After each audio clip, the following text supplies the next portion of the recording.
If you grew up in the 70s, you experienced the last decade where playing outside was the default form of entertainment as children. The 70s, where there were no rules paired with the full use of your young imaginations. Growing up in the 70s means you experienced ultimate freedom as kids. Beyond Saturday morning cartoons, there wasn't much going on indoors. No cell phones, some TVs were still black and white with minimal channels. Home consoles wasn't even in every home. VCRs was a luxury item, so the default motive was to get up, get dressed and venture outside. 70s kids spent hours enjoying life outdoors, playing with their neighbourhood friends, only really going back indoors to eat food before returning to playing outside again, if it wasn't dark. This meant summer days were long, fun and memorable. Water fights, bike riding, roller skating, skateboarding, skipping, hopscotch, tag, knock a door run, aka ding dong ditch. Life was all about coming up with ideas to keep the fun going. Although indoor electronic entertainment was lacking in the 70s is home to Atari Pong and the Atari 2600. The Atari Pong hit the arcade scene with a force in the early 70s. You probably jammed a few slots with coins to keep the enjoyment going. This game was so popular to those growing up in the 70s that a home console version was brought out by the mid-70s. By the late 70s, the Atari 2600 came out, which was pretty much the beginning of the home console craze, bringing an equal amount of fun indoors as well as outdoors going into the 80s. Growing up in the 70s meant you saw how revolutionary Polaroid cameras were. A point and shoot camera that can develop photos in minutes. You'll remember the first time someone took a photo of you and being blown away as you watched the photo develop in real time. It felt magical. The Polaroid camera captured your whole 70s childhood, from pictures of you alone, to pictures with you and your friends playing outside, to pictures of you and your family. Precious moments that you most likely still look back on to this very day. The 70s saw the rise of disco music and roller rinks. You didn't just wear skates to play out. Roller skates was also a fashion item you'd pair with your outfit and spend hours dancing under strobe lights and or just hanging out with them on, chilling with your friends. From kids in the neighbourhood to adults at the club, growing up in the 70s means you probably owned a pair of roller skates and knew a few good dance moves you could pull off whilst wearing them. Oh, and safety gear. What safety gear? This is why the 70s kids were tough. After a long week of school, Saturday morning cartoons was what was on every 70s kid's mind before they got up to venture outside. American kids had an edge due to networks like ABC and CBS. British kids had live action shows with cartoons sprinkled in here and there. For British kids to have a dedicated lineup of cartoons, they'd have to go to the cinema for Saturday morning pictures. Either way, 70s kids made sure they found a way to watch Scooby-Doo, The Pink Panther, Super Friends, Fat Albert, Hong Kong Phooey.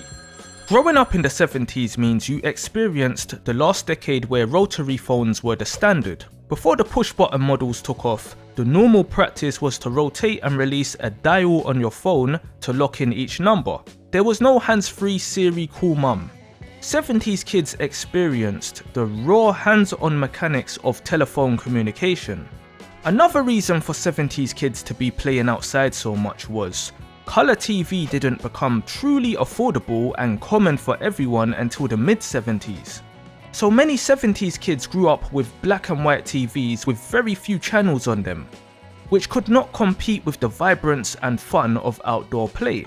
Before colour TV and home consoles became standardised, 70s kids couldn't even imagine spending all day inside in front of a TV screen. Even looking outside their window was more entertaining. As mentioned with the rise of roller skates, many people in the 70s had disco fever. 70s kids grew up on Saturday Night Fever and attended teen discos on weekend afternoons and or evenings, and everybody was kung fu fighting at some point.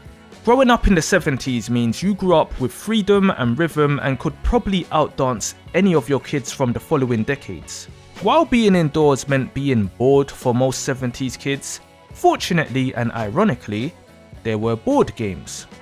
The 70s was the golden era for board games with the birth of tabletop role-playing. 70s kids will have many memories playing board games with the whole family, from Connect 4 to Masterpiece to Monopoly. When the streetlights came on and everyone was home, the 70s is truly where the family game night began. By mid to late 70s, Betamax was born, the high quality 1-hour tape recorder allowing you to record shows off the TV, which was soon overthrown by longer recording time VHSs and VCRs which dominated the 80s. But these were luxury home entertainment items, not affordable for everyone.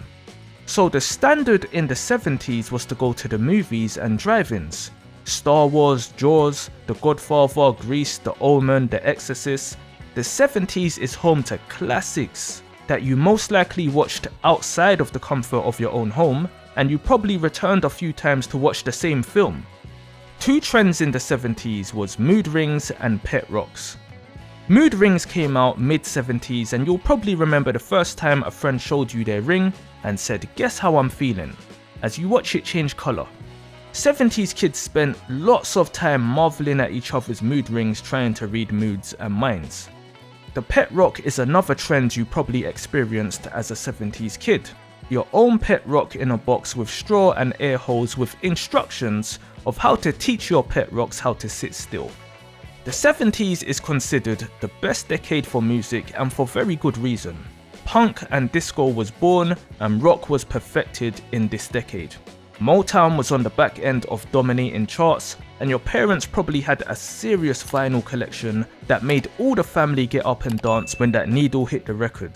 The music had feeling, from Jackson 5s to Bee Gees to Led Zeppelin, from your living room to the club dance floor under a disco ball. Growing up in the 70s meant you grew up with real music that touched your soul and made you want to get up and boogie. One word that can be used to describe the 70s is style. From hot pants to bell bottoms to platformers. Bold colours, all tie-dye and floral print. There was no age gap. Kids' clothes looked like adult clothes. From new expensive clothes to hand-me-downs with patchwork. Then there was the big hair, from bowl cuts to afros. The overall style was loose, vibrant and expressive, adding to the element of freedom. If you grew up in the 70s, do you remember Clackers, the toy banned by schools? You probably can hear the noise they made right now, swinging them so hard it accidentally caused you and others injuries. Seeing how fast and long you can keep the clacking going. Or how about Shrinky Dinks? Designing the plastic, placing it in the oven and ending up with a cool miniature charm or action figure. Being a kid in the 70s means you experienced the original social media. CB radio, the tool truckers used to communicate with one another. Stores like Radio Shack had walkie-talkies that operated on the CB frequency, which meant this was an integral part of playing outside orchestrating games. Or you used it to send an anonymous message to your crush, or you hopped onto Channel 19 to annoy the long-haul truck drivers.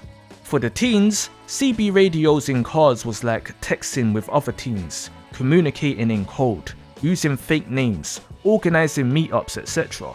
The only difference in the UK was, it was illegal. Lava lamps came out in the 1960s but became extremely popular in the 70s. Lava lamps just screams 70s and was found in many people's rooms, including kids' rooms, changing colours, setting the mood. Or how about the Magic 8 Ball, starting out as an adult desktop toy in the 50s and rebranded as a kid's toy in the 70s, basically turning all 70s kids into little fortune tellers. How many of you secretly asked the Magic 8 Ball if you and your crush will get married one day?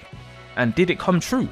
How many of your overall decisions in the 70s was down to the Magic 8 Ball? The 70s seemed like such a groovy, fun and dangerous dream. That decade just before kids had more reasons to spend all day indoors. What do you miss from the 70s? Share your stories. Over. And if you enjoyed this moonlit trip, hop on board by liking and subscribing to continue time traveling together.